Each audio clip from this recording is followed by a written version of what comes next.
Welcome back to Legends Live. Today we're doing something a bit different. We've got a doubleheader of Legends Live. First, let me see how the stuff I'm supposed to say. It's presented by the National Basketball Retired Players Association, but you already knew that.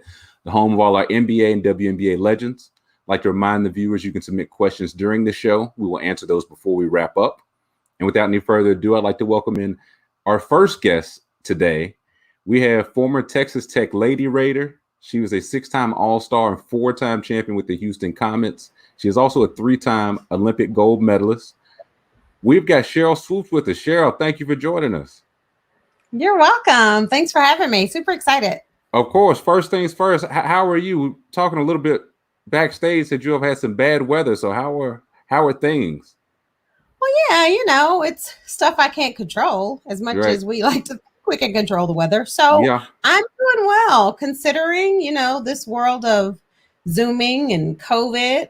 I'm doing well, blessed, healthy, so I'm not going to complain. I hear that. Now, one thing I forgot to mention, you went to South Plains College. Is that correct? I did. Junior college. You got to put the junior in there. South Plains Junior College. Excuse me. I had another South Plains Junior College alum on this very show. I talked to Bo Outlaw, and I asked him who the best basketball player out of South Plains was. Do you know who he said? You want to take a guess? Well, so if I know Bo, and I know Bo has mad love for me, but he probably said himself. He said Sheryl Swoopes. He said it's not even close. Aw, I love me some Bo Outlaw. I loved him before that. Now that you told me that, I got even more love for him. Something I did want to ask you. What's something you want to talk about?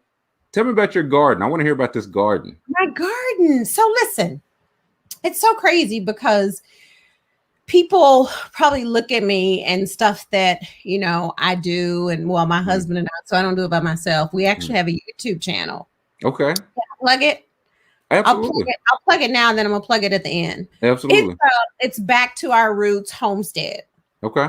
So the idea behind it is to be able to educate our African-American youth on the importance of just understanding how to live, right? Growing your own food, understanding what's going in the food, why that's important, but also teaching them, how to be self-sufficient. If we also do like some wood shop work, I don't, but my brother does along with my husband. But and then the other part of that, the reason why it's called Back to Our Roots is we're also going to be taking a lot of our African-American kids back to Africa. Wow. To teach them about their heritage and, just where we come from. What I've learned since I've gotten older is quite a few things, but especially the importance of understanding your body and what goes into it and why that's important. But also, Tyler, so many of our African-American kids, unfortunately, are struggling with identity. Like, where do we fit? Where do we belong? Do I matter? And it's important to me to be able to give back and teach them, yeah, you matter. Yeah, you're important. This is where you come from. And, I don't think you can truly understand who you are until you know where you come from. Right. And so that's a big part of our YouTube channel and our nonprofit and what we're doing with that. Now, how did that come about? Like, is that something you knew you always wanted to do? Like, as far as like giving back to your roots, or as far as gardening, or you knew you wanted to connect those? Like, how did the whole idea come about? So here's the crazy thing. I grew up in the country, but never doing what I'm doing now. And when I say a garden and growing our own food, I honestly have not bought vegetables from the store in a year. Okay. So you fully self-sufficient. Real garden. So just a few. We have okra, corn on the cob, cucumbers, squash, zucchini, kohlrabi, even stuff I've never had before, but we grow it and we try it. And I also, I don't do the farmer's market and all that, but I have actually sent vegetables to a few people that I know they're struggling and just being able to help them and give back. So what really started it was when COVID first hit. My husband, I can't take all the credit because it was his. I mean, thing. You could take all the credit. I could. You could. Okay, let's do. So I decided, There we go. There we go. you know, right before COVID hit, he just said, listen, we need to move out of the city. So we moved out of the city and moved to the country, got some land. And so this was really his idea. Had never done it before. And we don't grow in the ground, we grow in 5-gallon buckets. Really? And the Okay. reason for that is to be able to show anybody that it doesn't matter how much land you have, you can grow, you can do it. Right. And I've had a lot of people that say, well, I don't have land, I don't have space. So we grow in 5-gallon buckets. Everything is out of 5-gallon buckets. Every single thing we have. Wow. Okay. And at some point I will show you some pictures. Okay, but please do. And it's very fulfilling. You know, we harvest tons of vegetables probably twice a month. Okay. And it's very fulfilling, like it's a lot. So when you say what made me want to do that, the initial part of Back to Our Roots, it didn't have the homestead on it. It was just Back to Our Roots.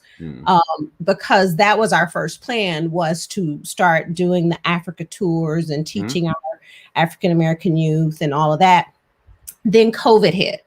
Yeah. So we weren't able to travel and do all those things. So I really tried to figure out, how can we keep the name and still be able to teach and give back? So the other part of that I forgot to mention was, we're getting to a point now where we're actually going to have young kids come out to our property and show them what we're doing, how we do it, and give them an opportunity to actually get their hands dirty and do it themselves.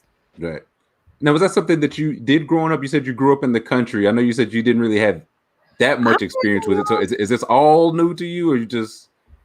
and I'm still learning, right? Like, and my husband grew up in South Park, Texas, in Houston. So he's from the city. Neither one of us have had any knowledge, but what I learned very quickly, and he did too, is YouTube is amazing. You know, just to sit, watch videos, listen. Google is amazing.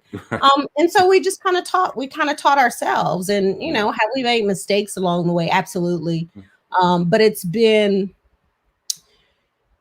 just been very fulfilling for me, especially as I've gotten older, and just learning how to appreciate the life I've been given and the life I've been blessed with, and nature. It's so, this may sound so crazy. It's amazing to see how a little tiny seed can feed so many people. Right. You know, and the other person that I do want to talk about is I saw Bridget Pettis is doing a very similar thing, but hers is probably on a bigger scale, because I know that she actually is like into the farming and the gardening, and she actually feeds people with the produce and stuff that they grow. So no, I've never done it before, and it's just probably because of COVID. You know, I think a lot of people, when you think of COVID, they're like, man, I'm so ready for this to be over, as I am too. But there's so much stuff I learned about myself during that time, when it was like, just sit down. I try to be still and listen and understand, like, there's a reason why we're going through what we're going through. And so for me, it was an opportunity for me to not look at the negative side of it, but try and find some positive things out of it. And, you know, it taught me, and continues to teach me, so much about just what's important to me nowadays. I was gonna say that's probably some of the appeal to it. Like you said, showing people in the 5-gallon buckets, like, hey, I didn't have any experience with this, and I could still turn, you know, that small seed into all the things you listed. Hopefully that is what bring the kids in, because it sounds like a great program. It's and besides the vegetables and the flowers, things like that, like I said, there are other things that we will also do and teach them once they get here. But not only is it about teaching them, it's also me teaching myself. And you know, I've always had a passion for kids and for youth. And, you know, yeah, a lot of that has to do with basketball, and that is definitely my passion. But I also feel like, I don't know, when someone once told me, if you want to tell God a joke, tell him your plan, right? And then God comes back and says, that was your plan, but this is my plan. Right. And I really do feel like this is part of my journey and part of, my responsibility. And what I'm supposed to do is I learn so I can pass it on to, my son, my stepson, and all the other young kids out there who need it. Now, I'd like to go back a little bit with our legends. You're talking about, having a plan or making a plan. Now, you went to South Plains Junior College for 2 years, transferred to Texas Tech. You set records, broke records, won the championship. What was the plan after that? Because you were out of school, but the WNBA wasn't quite formed yet. So what did that time look like for you? I don't know. I really didn't.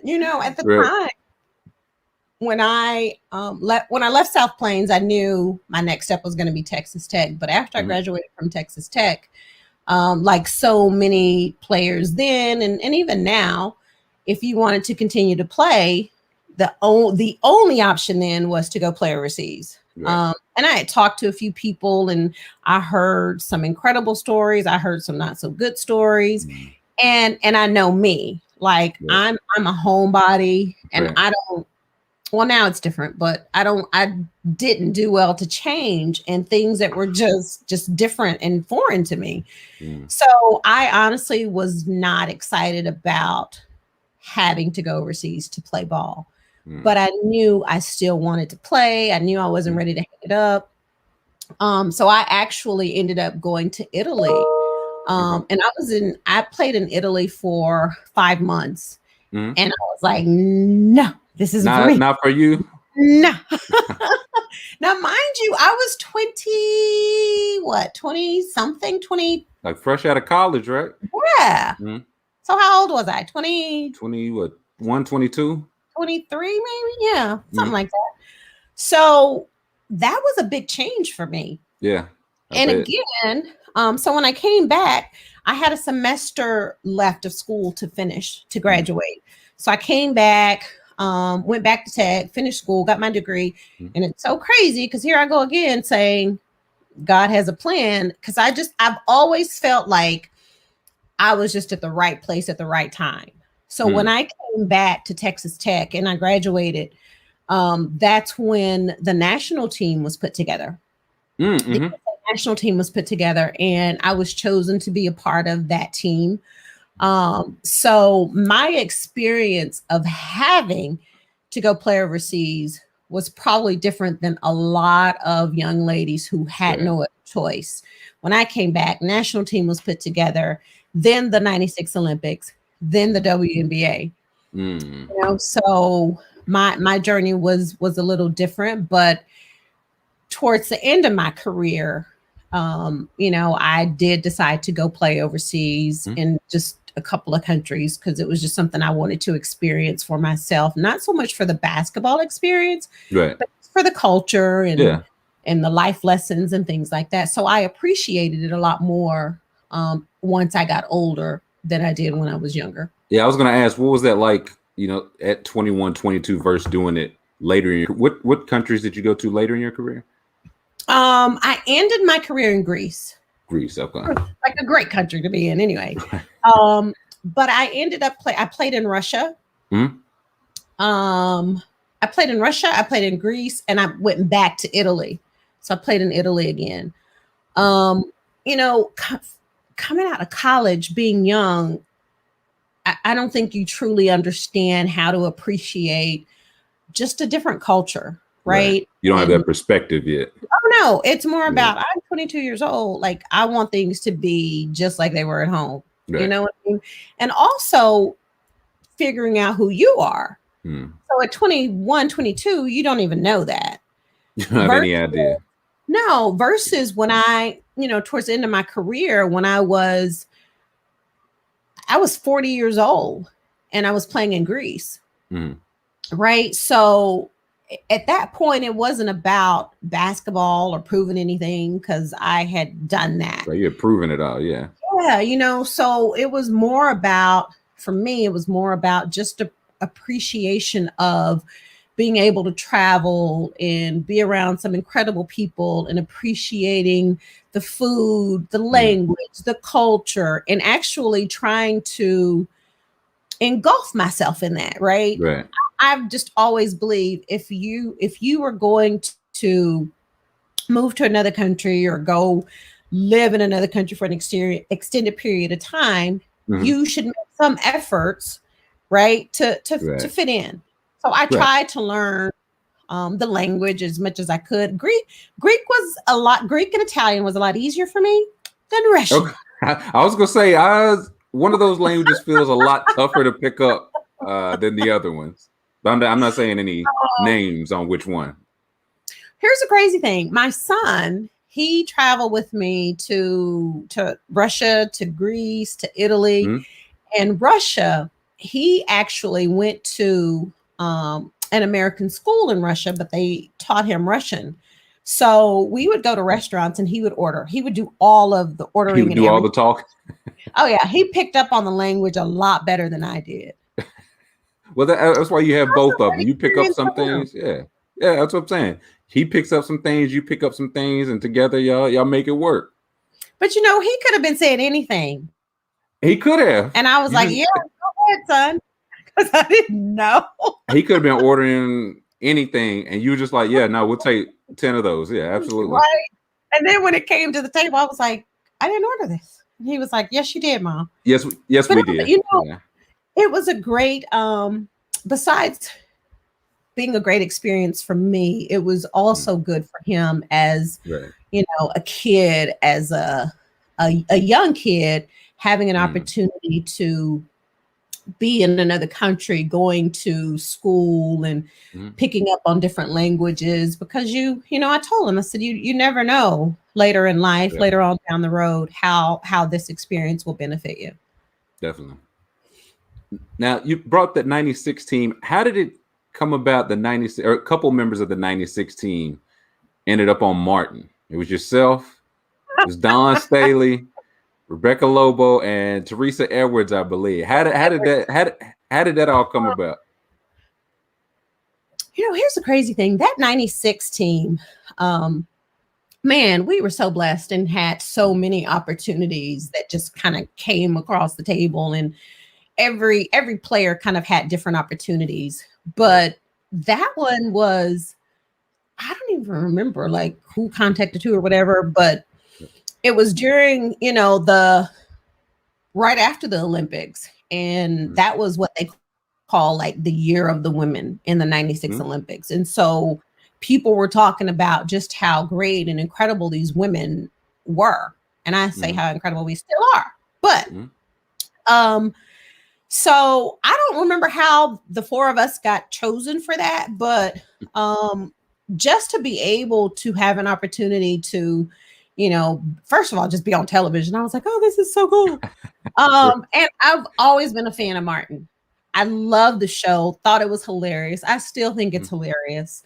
I realized my acting skills were not so great, especially the scene when Cole he literally licked me in my ear. You weren't prepared for that part of the acting yet. No, they didn't tell me about that one. But it was so much fun, to be on that stage with Rebecca and Dawn and T, just to continue to kind of, shine a spotlight on just how multi-talented we are, and just to be in a point where we were actually starting to gain the respect that we all felt like we deserved. Right. Now, going back a little bit, we won't keep you too much longer. We're starting the 25th year of the W tomorrow. What do you remember about the first year? I was pregnant. Take us back. With your son that would order Russian? Yeah. Yeah, I do remember that. But besides that, I just remember, first of all, after the 96 Olympics and having conversations with Val Ackerman, who was the first Mm-hmm. president, because we didn't have a commissioner then. She was the president of the WNBA, and Commissioner Stern, God rest his soul, having conversations with them about the possibilities of there being a women's professional league, and just talks and hearing. And I was like, oh my God, like this is so exciting. Mm-hmm. And even after I signed that first contract to play in the WNBA, it still didn't seem real to me until I was sitting at home and watched the tip off of the New York Liberty and the LA Spark. I watched the tip off, and I was like, this is really happening. And even though it wasn't us playing, when I sat on, first of all, the fact that it was on television, and back then I think it was Lifetime. I think that game was on Lifetime television. And I remember watching the tip, and I was like, yo, this is real, to myself, but I was like, this is really happening. That's the memory that, besides me being pregnant, and I mean, there's a lot, but that's the memory when I think about when the league first started and the 25th anniversary, and just how much it's changed. Some good, some not so good, but the fact that the league is still around and it's thriving and it's so successful, that's what I think about, is that very first game and the first tip. That's when I realized that this is no longer a conversation. It's real. They had 4 title runs there. Does any one of the titles, do they stick out more than the other? Like the first one, the last one, does any one stick out in your head like that one was a little better? I think that's such an unfair question, but I'm going to answer it. Okay, I appreciate it. Well, it's so hard because I mean they were all special, no doubt about it. But if I had to pick one, I would say the third one. Okay, and the reason why I would pick the third one is because we dedicated that third championship to Kim Peratt. So I don't know if you remember, we like the theme called it 3 for 10. 3 for 10. Yeah, that that season was just tough. We knew she was ill, we knew she was sick, didn't know like how serious at the time, but the fact that we were able to overcome so much pain that season, and to be able to still compete at such a high level and just play through that pain, like it was difficult. So to be able to come out on top and win another championship, I would have to say the third one for sure. That's fair. Okay, I got to ask you another unfair question though. Just letting you know up front. Okay. 3 gold medals. You have a favorite of those? That's unfair too, but I do. I warned you. It would have to be the first one. Okay. In 96, first of all, it's in Atlanta, so it's in the States. And the reason why is it was my very first one, and I just remembered conversations I had with just people growing up as a little girl coming from a small town, being told, yeah, right, that's never going to happen to you. And to actually be in a position where I am living out one of my dreams.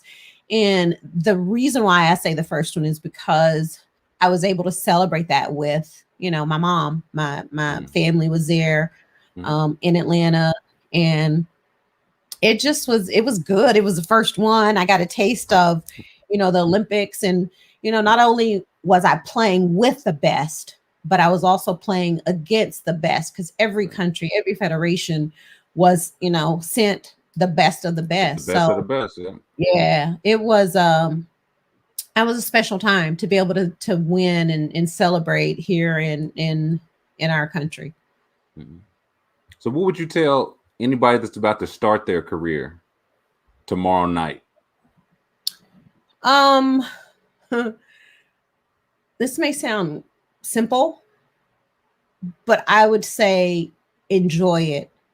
And leave everything you have on the court so that when you walk away, whether that's on your own or due to some injury, or maybe you get cut. That's the reality of being a professional athlete. Mm-hmm. You can walk away from the game with no regrets. Yeah. So just leave it all out there. That's it. Not just in games, in practices. You know, I when I retired, I retired with no regrets. Right. Mm-hmm. I wasn't that player that retired and said, man, I wish I had another year. Man, I wish I had another day. Mm-hmm. When I walked away from the game, I was ready. Like I was pleased. I was happy. And I'm not talking about with the honors and the awards, but I'm talking about the satisfaction I had of knowing every single day that God blessed me to play basketball. Mm-hmm. I didn't take it for granted. But I left everything I had on the court and would like to think that I gave the fans all of me every single time. I think the fans, I think we would agree with that. I think that's something some of them were ugly at times, but hey, yeah. I gave you what I had on that day. It made you better. It built character. That's what they say. Okay. I like that. See? I like that. So jump to a question we've got here in the lounge real quick. It was something I wanted to ask, but I'm glad the lounge asked it. It says, "Are you going to tell me who's asking?" Yeah. So the Legends Lounge says, "Will Nike re-release the Air Swoopes? You were the first woman with a signature shoe. So is Nike going to re-release? Can you give us some inside information there? Or so if you're asking me if I would like them to, absolutely. If you're asking me if they're going to, I don't know. What I would tell you is I just had this conversation with someone at Nike today. Okay. And that's all I can say. Okay. We'll leave it at that. To answer the first one, I think the people would like to see them re-released. For the second question, that will play itself out. That will answer itself. I hope so. That's what I'll say. No, I hope they do. Definitely. And one last question before we let you go. Getting together our playlist from all our legends. What song? What are you listening to when you out in the garden or around the house, or what's on the speakers? What's playing on the headphones? What old school, new school? What are you listening to? Listen, I love music, all kinds. I go from jazz to R&B to country to gospel to easy listening.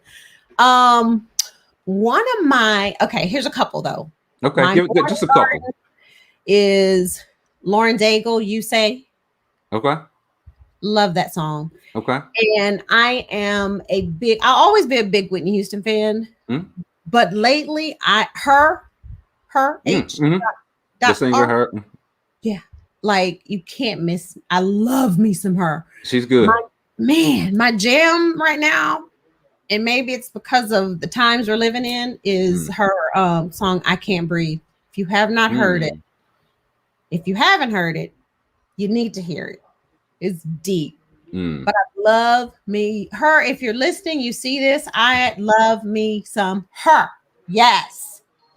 We'll get this message to her. I'll deliver it myself if I need to. Okay. We will get this message to her. Okay. Sheryl Swoopes, thank you so much for taking some of your time with us. You're welcome. Thank you for having me. It's always an honor. I greatly appreciate it. Of course. We'll talk to you soon. Okay. Take care. You too. Stay safe. Right. And that'll do it for part 1 of our Legends Live doubleheader. You'll want to check back with us in about 25-30 minutes. We will be talking to Lisa Leslie, who also has several Olympic gold medals of her own. We'll be talking to her shortly. Look forward to seeing you all back here in about 30 minutes. It'll be 6 p.m. Eastern time, 5 p.m. Central time, myself and Lisa Leslie. I'd like to give a big thank you to Sheryl for joining us, to Julio, to Aaron, to Bridget behind the scenes, as well as everybody watching. And we'll catch you at 6 p.m. Eastern, 5 p.m. Central with Lisa Leslie.